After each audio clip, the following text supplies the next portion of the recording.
All right, guys, so we've got our assembly on the bench.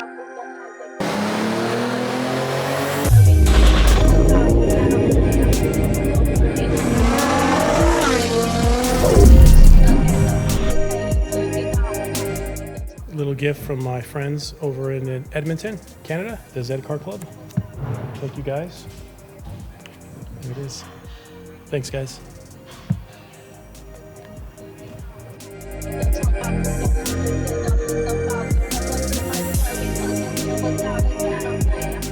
All right, so we had all the stereo stuff removed. This thing had quite the stereo, and we're getting all this stuff out of the way so we can have access to the fuel pump assembly. So all this stuff out of the way, get our sound deadening stuff out of the way as well. Factory stuff here. So you've got your main fuel pump assembly here, and you have your secondary float. So Nissan has a saddle tank, same thing in the newer cars. So you basically have one saddle here, and then it siphons between the two sides. So you have a float that averages out, so you can get the proper reading on your fuel gauge. So we've got the top cover off of the assembly on the driver's side where our fuel pump is, but before we disassemble anything, before we take any hoses out, we're gonna blow all the dirt and debris that's in there. Make sure we don't get any of that in the tank. The next thing we're gonna do, because these whole hoses, they hold up pretty good, but we're gonna spray them a little bit, make it easier for us to remove it. We got 3 of them. We've got the siphon hose, we've got our feed, and then the return hose. Since we're going to be converting this car to run E85, this is gonna be a perfect time to replace these hoses. And they are difficult to get to because they're literally right under here, but we have a good way of getting in there and replacing it, because over a 30-year-old hose, and we're going to be running alcohol through it, so we'll replace it with genuine Nissan fuel hose, which is biofuel compatible. And then we're ready to remove our top hat bolts.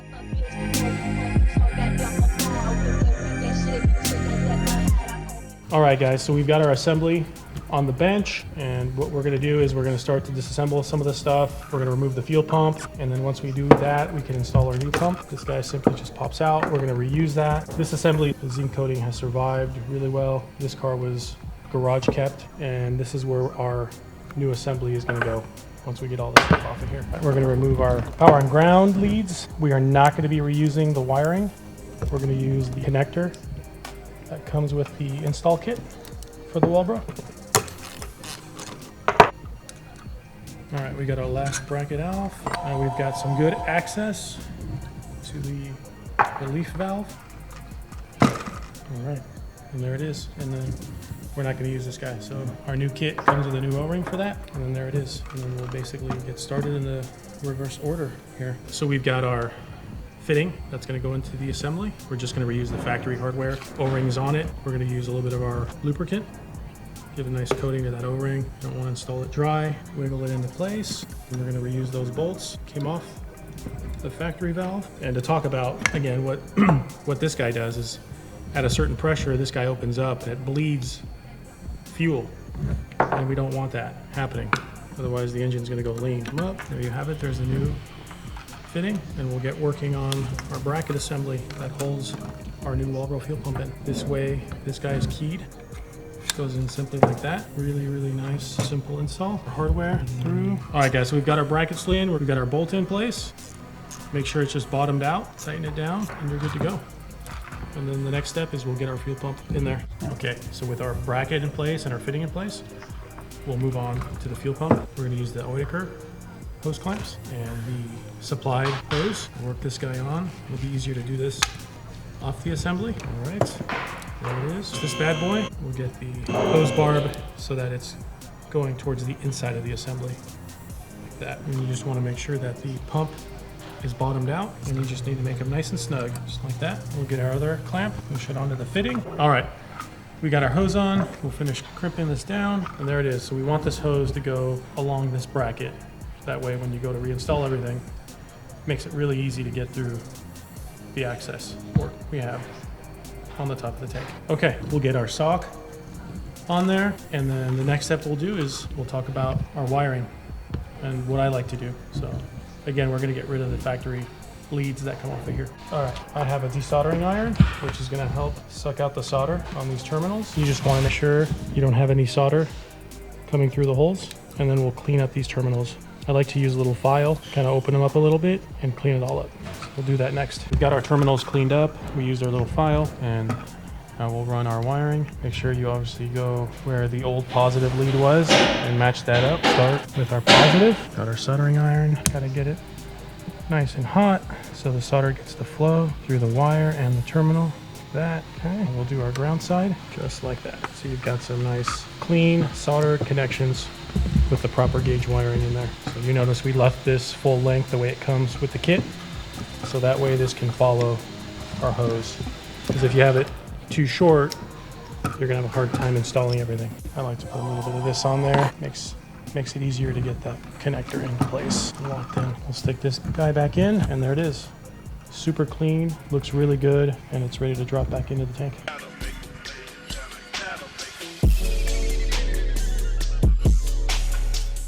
All right, so before we drop the assembly in, we're gonna replace our hoses, and we're just doing a quick little inspection. And at the bottom of the tank, you know, it is plastic where that holder is for the fuel pump to keep fuel in it. It's pretty dirty. There's debris and almost kind of like a silt that's accumulated on the inside of the tank and on that plastic assembly. So we're gonna go ahead and get that all cleaned up. So we'll drain and pump this gas out of there, and then we'll wipe it by hand and clean it up, because all that silt can actually accumulate and get into the pump and make a mess of stuff, besides the actual physical debris that we see in there as well. So we're gonna pump the fuel out. We have a dedicated pump that we've saved. We just got our hose, a battery or jumper pack, and then we'll just pump it into a fuel tank there. We'll let it do its thing.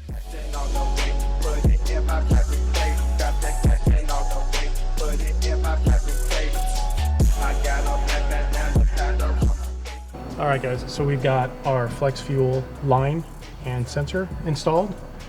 We had to make a couple of tweaks to it just by shortening the length of the hose, because it has an OG carbing strut tower brace.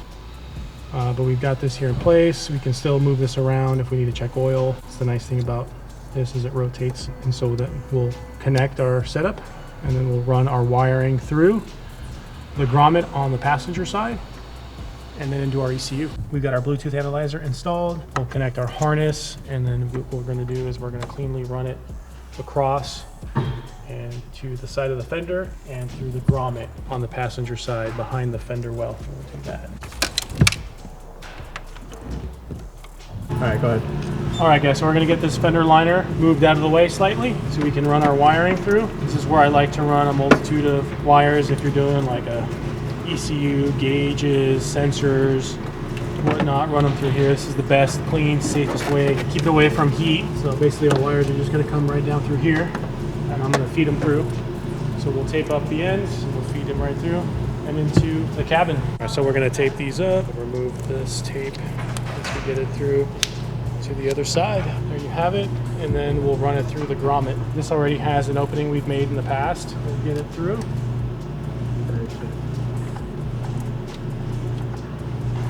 So we're going to pull back the floor mat and the carpet. Obviously a lot of the Z32 owners know that that's where the ECU is. So we're going to pull that board out, and yes, that is the way it came from the factory, with that wood board. People don't believe it when they first get their Z32 and they're actually in this area, and they're like, who did that? That can't be from Nissan, and it sure is. Okay, so we've got our wiring through, nice and clean, behind the actual bracing for the ECU, behind all the wiring. So we've got it up in that corner through that grommet, and then we're basically gonna add our connector. That's gonna plug in to the ECU once we get that completed. And so we are eventually gonna put a connector on the end of this, and our kit, if you have us do your Nissan install, but we'll basically have another set of wires that come in out here with another connector, so you can have a quick disconnect connection right here. All right guys, we're recapping. We've got our fuel line installed, the flex fuel sensor, the analyzer. We have our wiring run through, all the way around, down, next to the battery, through the grommet, into the ECU.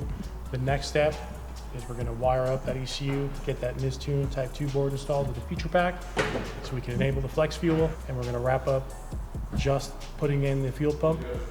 Replaced all our hoses in the back, and our fuel pump assembly O-ring. So stay tuned. Throw this bad boy in. We've got a new fuel pump assembly O-ring. We had the other side apart as well, just to make sure we can get that side of the tank cleaned. That's really the only reason we did it, since it has a pretty involved stereo system. Don't damage anything. Boom, we'll put our bolts in, get our hoses back on, and then once we do that, we're going to show you how to quickly and simply bypass the fuel pump controller and give the pump a better ground source. All right, so we've got all our hoses on, brand new hoses.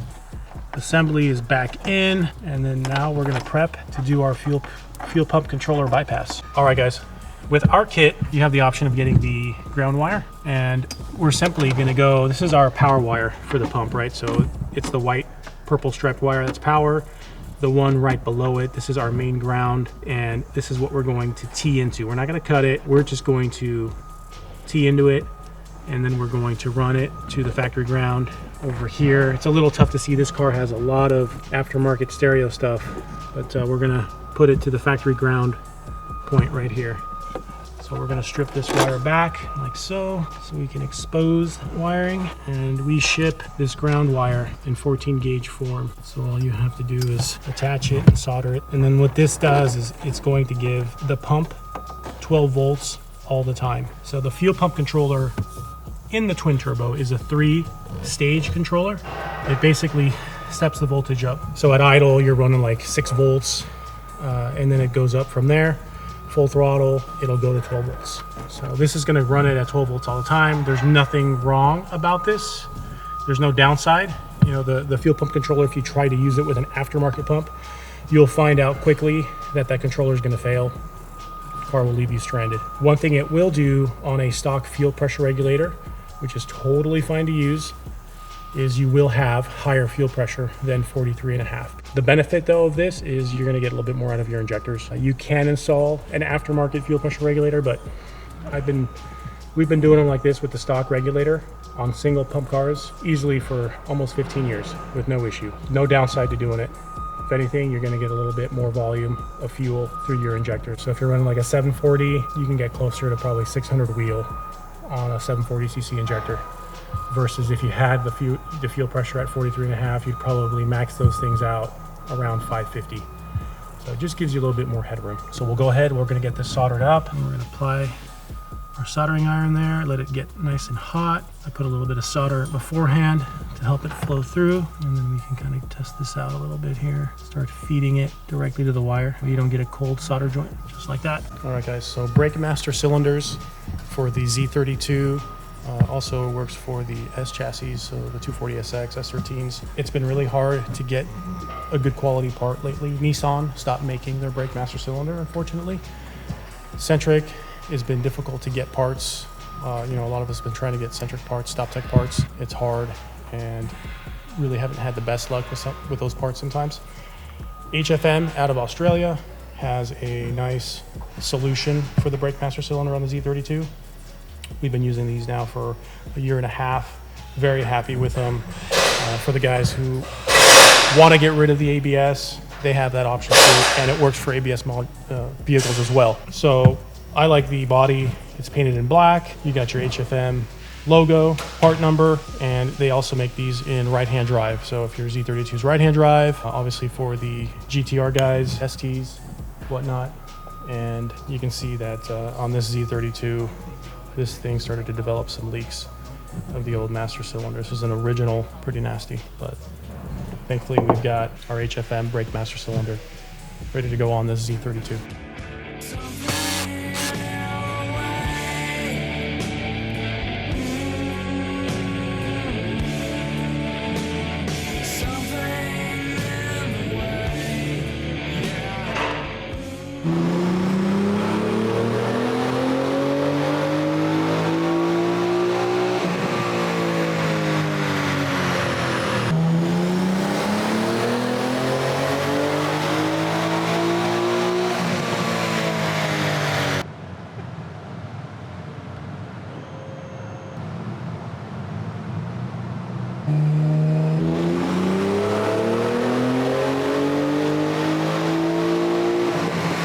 We're going to talk a little bit about the Z32.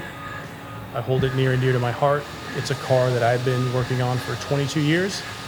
I've actually owned it for probably 4 or 5 of those years. Sat in my garage. I didn't really do anything with it, but it has a really cool story. 19 years old when I started getting into Z32s and actually working on them. This customer, avid drag racer back in the day, around 2004, we helped him get, back then, the stock turbo drag racing record, quarter mile. Back then it was about 11.4. I don't remember the mile per hour, but this car was, and we'll cover a little bit about it, basically to get us to this new shop. Maybe one day I'll have it again, but stock engine, original, a little over 100,000 miles. We have added our full 3-inch exhaust. It started off with our full 2.5-inch exhaust back in the day, and has a Jim Wolf dual pop kit. Still uses the low-speed drivability, so it has a dummy MAF on it. We have a Blitz SPCID boost controller on there, and it has our flywheel and our high five. So that's something recently that we've done. And Nismo 740cc injectors on this bad boy. So this is the one that we just recently converted to flex fuel. So it's got the Nissan board in there now, our flex fuel kit, so we can run a combination of 91, E85, and not have to worry about the contact mixture. Besides doing some maintenance, it's a really well brought up Z in terms of it's been taken care of. It's a beautiful color. You don't see too many of these cherry red pearls. I really, really dig this color. Yeah, this car now serves basically daily driver, the new customer now. So I love this car a lot. It's got some old school brake setup, big brake kit from the Brake Man. You don't see that very often. We actually have 2 Z32s in the shop with this brake kit right now. This was something back in the early to mid 2000s that was available for these cars. 13-inch rotor, 4-piston on the calipers. This car, because when we were drag racing back in the day, if you ran 11 seconds, you had to have a roll bar. So this car has a roll bar that you had to have a roll bar. So this car has a roll bar that back in the mid 2000s, so we could run it at the drag strip, otherwise they'd kick us out. And there wasn't much to it. We just put some drag radials, or we would run some ET streets on the stock wheels. And this was a mid to low 11-second car back in the early 2000s. And there wasn't much to it. We just put some drag radials, or we would run some ET streets on the stock wheels. And this was a mid to low 11-second car back in the early 2000s. We can obviously get a little bit more power out of this thing, doing inlet pipes, intercooler piping, our larger intercoolers, all that stuff will help make a little bit more power on this, but finishing the E5 tuning on it. And of course, this is, again, guys, stock exhaust manifolds, really basic modifications, if you want to call it that, but E85, we're making 452 wheel and 500 foot-pounds of torque, peaking at about 21 pounds of boost. You can see that boost curve as it peaks right at 4,500, starts to taper off, because the small turbos just can't hang in there at the top. Did really well with inlet piping, intercoolers, larger intercoolers, and our intercooler piping. This thing will probably get pretty close to 500 of the tire on the 85. Torque will definitely come up, I'd say probably in the mid 500s with just those couple of changes. Yeah, really happy with it, and it's still going. So these Z32s, these VG30s are amazing engines. Very, very underrated. So a lot of people like to talk about how hard they are to work on. There is maybe a little bit of truth to that, but they're awesome. They're not that bad once you understand them. And again, I think Nissan hit their peak in the 90s, with the Z32, the R32s, 33s, and lastly the R34 and 99. So a lot of cool cars, not just from Nissan, right? The Toyota Supra, the Mazda, the RX-7, so love it.